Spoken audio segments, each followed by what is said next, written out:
Material noun. Material নাউনের বাংলা হচ্ছে পদার্থবাচক বিশেষ্য।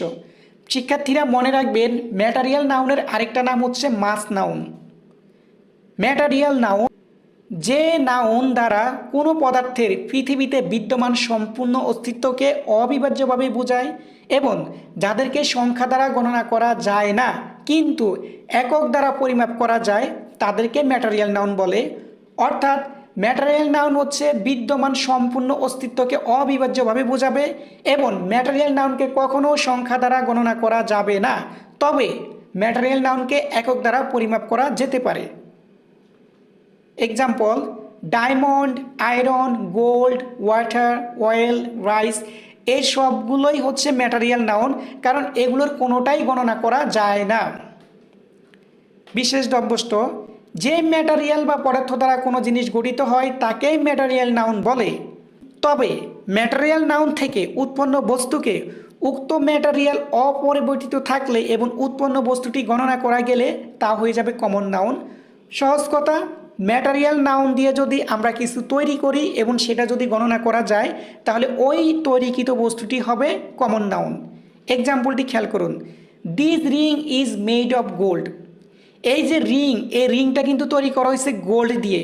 যেহেতু গোল্ড দিয়েই তৈরি করা হয়েছে, এখানে রিংটা কিন্তু আমরা গণনা করতে পারি, তাই রিং হচ্ছে এখানে কমন নাউন আর গোল্ড হচ্ছে এখানে ম্যাটারিয়াল নাউন। বিশেষ নোট: ম্যাটারিয়াল নাউনের অপর নাম হলো মাস নাউন। ম্যাটারিয়াল নাউনের পূর্বে সাধারণত আর্টিকেল এ অ্যান্ড দা বসে না এবং প্লুরাল বহুবচন হয় না। অর্থাৎ ম্যাটারিয়াল নাউনের পূর্বে কোনো আর্টিকেলও বসানো যায় না, আবার ম্যাটারিয়াল নাউনকে আপনি চাইলে প্লুরালও করতে পারবেন না। যেমন ওয়াটার ইজ গুড, এখানে ওয়াটার হচ্ছে একটা ম্যাটারিয়াল নাউন, তার আগে বসানো হয়েছে আর্টিকেল এ। আমরা জানি ম্যাটারিয়াল নাউনের পূর্বে কোনো আর্টিকেল বসে না, তাই বাক্যটি ভুল। সঠিক হবে ওয়াটার ইজ গুড।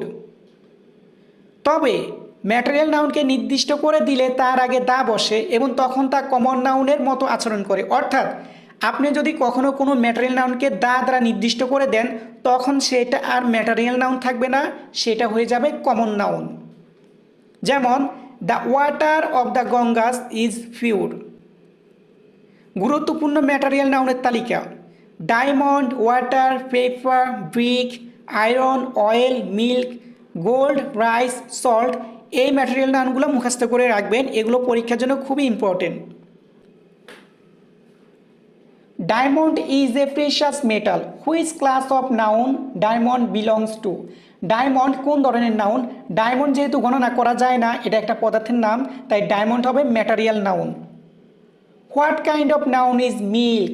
মিল্ক হচ্ছে একটা ম্যাটেরিয়াল নাউন। সল্ট কোন নাউন? সল্ট যেহেতু গণনা করা যায় না, এটা পরিমাণবাচক, তাই সল্ট হবে material noun. Paper, water, iron, gold and milk আর অফকোর্স ম্যাটেরিয়াল নাউন, কারণ হচ্ছে এগুলো হচ্ছে পদার্থের নাম, অবিভাজ্য এবং এগুলো গণনা করা যায় না, তাই সবগুলোই হচ্ছে material noun. This necklace is made of gold. বাক্যে গোল্ড শব্দটি কি? আমরা জানি গোল্ড হচ্ছে একটা material noun, so correct option হচ্ছে C, material noun. Abstract noun. Abstract noun হচ্ছে গুণ, অবস্থা ও কার্যবাচক বিশেষ্য। যে নাউন দ্বারা কোনো ব্যক্তি বা বস্তুর দোষ, গুণ, অবস্থা কিংবা কাজের নাম বোঝায়, যাকে খালি চোখে দেখা যায় না, হাত দিয়ে ছোঁয়া যায় না, কেবল মন বা অনুভূতি দিয়ে উপলব্ধি করা যায়, তাকেই অ্যাবস্ট্রাক্ট নাউন বলে।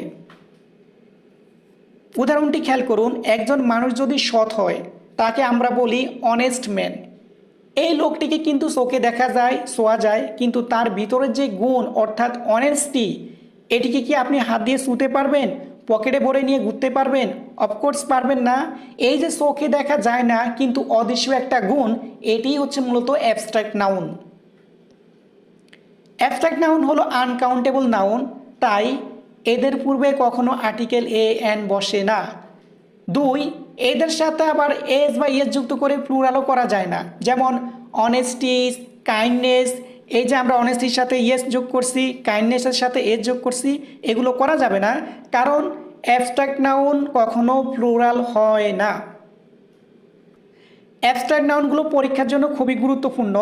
আমি আপনাদেরকে সহজ করে দেওয়ার জন্য এই যে সাফিক্সযুক্ত অ্যাবস্ট্রাক্ট নাউনের একটা লিস্ট দিচ্ছি, আপনারা অবশ্যই এই লিস্টটা মুখস্থ করবেন।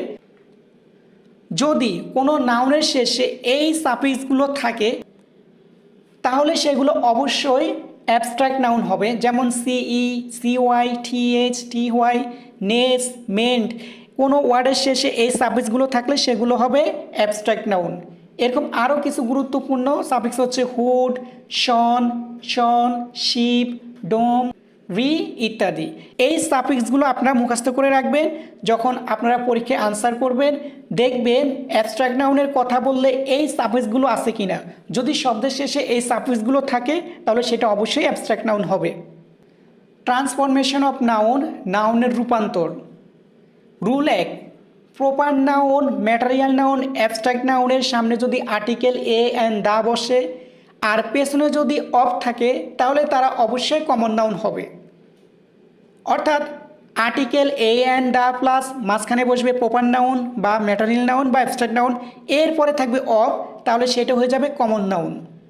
রুল 2, কালেকটিভ নাউনের আগে বসিয়ে দিলে নাম্বার, সে আর কালেকটিভ নাউন থাকে না, হয়ে যায় কমন নাউন। স্ট্রাকচারটি হচ্ছে number plus collective noun equal হচ্ছে কমন নাউন।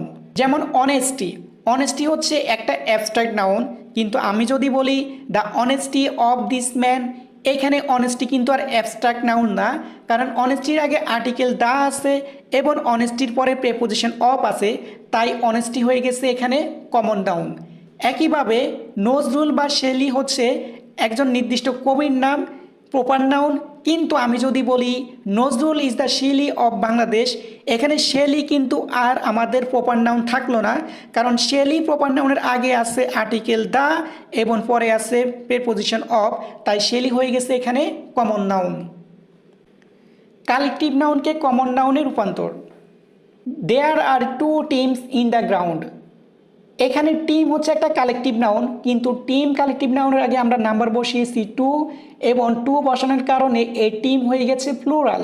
যেহেতু কালেকটিভ নাউনের আগে আমরা নাম্বার বসিয়েছি, টিম আর এখানে কালেকটিভ নাউন নাই, টিম হয়ে গেছে এখানে কমন নাউন। মনে রাখবেন কালেকটিভ নাউনের আগে যদি আমরা নাম্বার 1 2 3 বসাই তাহলে ওই কালেকটিভ নাউনটি হয়ে যাবে common noun. Countable and uncountable noun.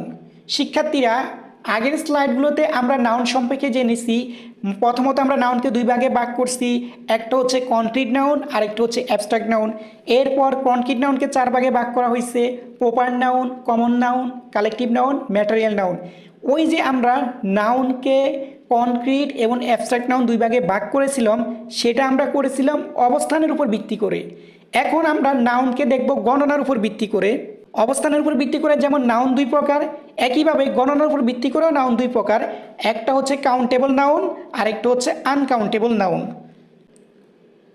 Countable noun, যে সকল নাউনকে গণনা করা যায় এবং সংখ্যায় প্রকাশ করা যায় তাদেরকে কাউন্টেবল নাউন বলে। যেমন বুক, পেন্সিল, বুক গণনা করা যায় এবং বুককে আমরা এর সাথে এজ যুক্ত করে বুকস প্লুরালও করতে পারবো, তাই বুক হচ্ছে একটা কাউন্টেবল নাউন।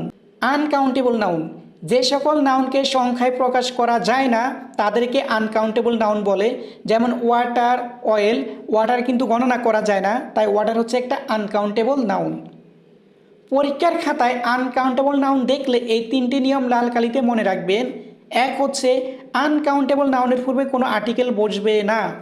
2, আনকাউন্টেবল নাউনের সাথে কখনো এস বা এস যুক্ত করে প্লুরাল করা যায় না। এবং 3 হচ্ছে পরিমাণ বোঝাতে আনকাউন্টেবল নাউনের পূর্বে মাছ, সাম, লিটেল আর লট অফ বসানো যায়।